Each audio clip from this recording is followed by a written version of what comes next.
I'm Griffin Cork, and I'm playing Theodore. Theodore believes in a lot of things that I think a lot of people make fun of him for. The number one being the idea of whatever way you want to put it, forever love, love at first sight, love that can't be shaken, any of those kind of stock phrases. And he believes it with such a conviction that he puts other things at risk, like friendships or like his life. I don't know if we're supposed to say that. Which is very easy to connect with me.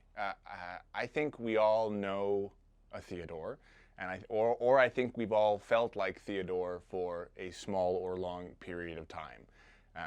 I know I have. There has been a love that is unexplainable. There's been a love that is beyond reason, beyond seemingly out of your control, that will never go away, and sometimes it does, and sometimes it doesn't. And I think everybody can relate to that in some sense. It doesn't even have to be a person. It can be a love of an activity. It can be love of a place, of a love of, even of an object that is beyond reason. I think anybody can play to that.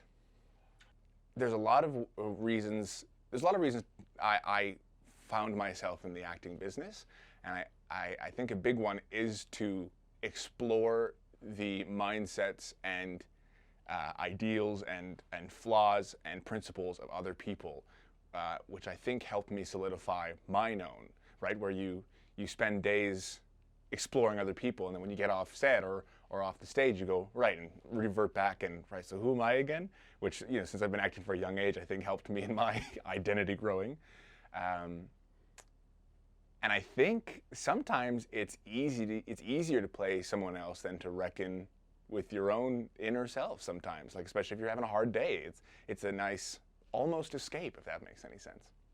And I think that's an element of theater that I really like that's being brought into this particular film project, is the suspension of disbelief, right? Where the audience goes like, oh, so and like immediately clicks and like, this is the world we're in right now, and which is a tougher thing to do in film, and I'm excited.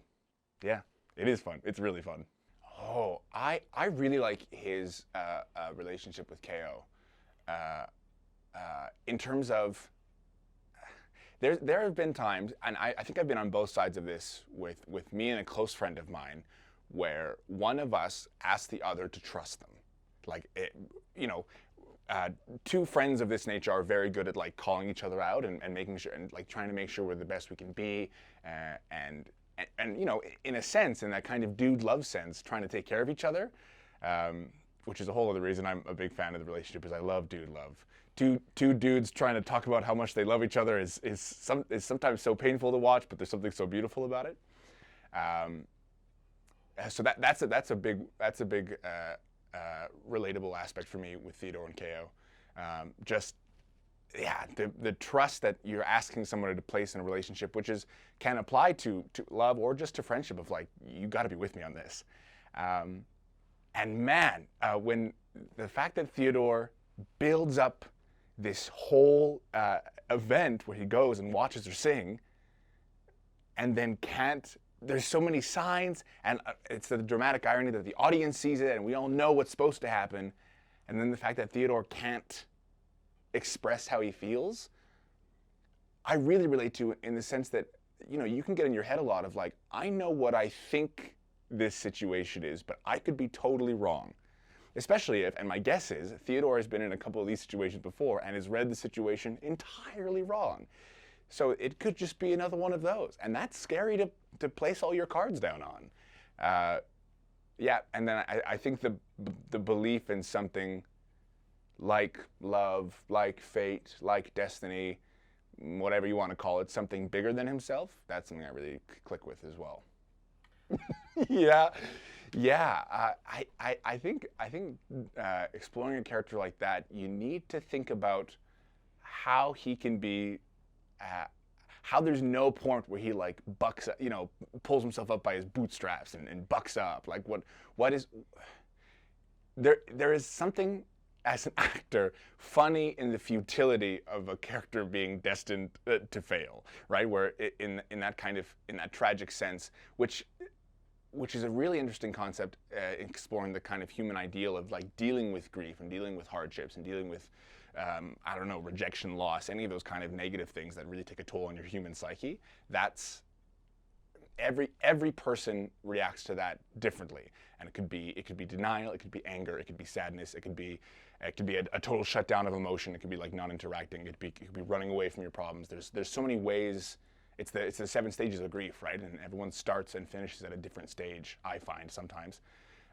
So that's, I think figuring out where the tragic hero lands in his tragedy is one of my favorite things to do. The reason I originally got interested in this project is I think I love the conversation of what would you do if you died and then came back. That's a really like philosophically interesting question to me, where I thought about it for myself. And in your, quote unquote first life that we're all living right now, I find everyone's like, live like it's your last day, live like you might die tomorrow. And that's great, and that's fun, and YOLO and all that. But then if you died and then came back, I think Griffin, would be a lot more cautious. I'm like, oh, I already goofed it up once. We gotta get away from me. No, I'm gonna stay in my house. I only get one more shot at this, which is kind of sad to think about, but also like, I don't know how else.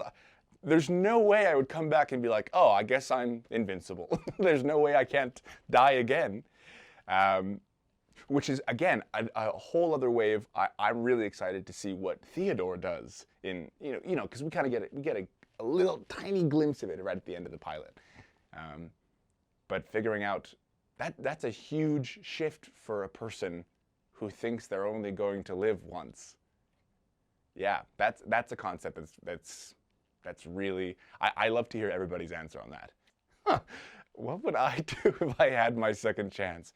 I think if I had any, well, I guess the big question is, would I tell someone that I'm currently on my second chance? If someone didn't hear about my death or my accident, would I go, I've come to tell you this thing that I've always wanted to tell you, and by the way, I died once. So I think I would struggle with either keeping the secret or not. But I would probably use it to my advantage. I'd come into a situation and go, hey, I'm going to say something really crazy.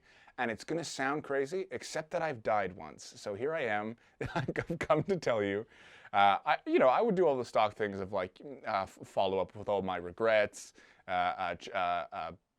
all the things I never had the confidence to do. But again, I'd probably do it a lot more cautiously. Griffin Cork jaywalks so much. I jaywalk very often, and I wouldn't if I died once, especially by a car accident. I was on the way to one of the meetings for this project, and Theodore in the pilot gets hit by a car. That's part of the story.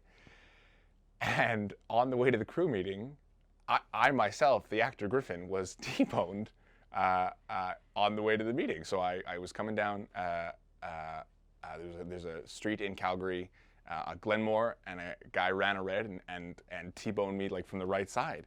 And I was kind of sitting there like, because I haven't been in a lot of accidents in my life. I've been rear-ended once, but then it's also the thing of like, I have commitments this evening, but there's things I have to do during a crash that I always forget when I get in a crash. I'm like, right, get his information, pictures of insurance. So it's just a lot of things going. So there is that kind of sense of irony. So I can play that really well for sure.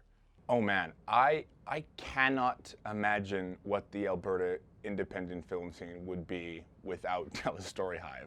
When they came on the scene like 6 or 7 or 8 years ago, it kind of changed the game, where in Calgary, in Edmonton, in any of the kind of film meccas in Alberta, you had the 2 or 3 studios that would do all the full-on professional films and or television, and then there would be like 1 or 2 independent producers that like got a big break and like went out and do their film.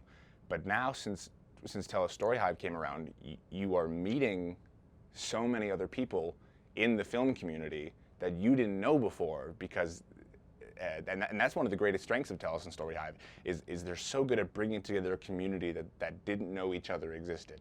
Like I hadn't met you two before this project, right? And there's so many people in the film industry that have this passion, hunger, but can't that aren't given the opportunity, that are trying to reach out to people who love the same things they do. And that's, I think, the greatest strength of Tell a Story Hive is just connecting artists and actors and producers and directors and screenwriters in a community that, like, some would argue is small, but I would argue is like there's a little nugget of potential in Alberta, and I cannot wait for it to blow the hell up.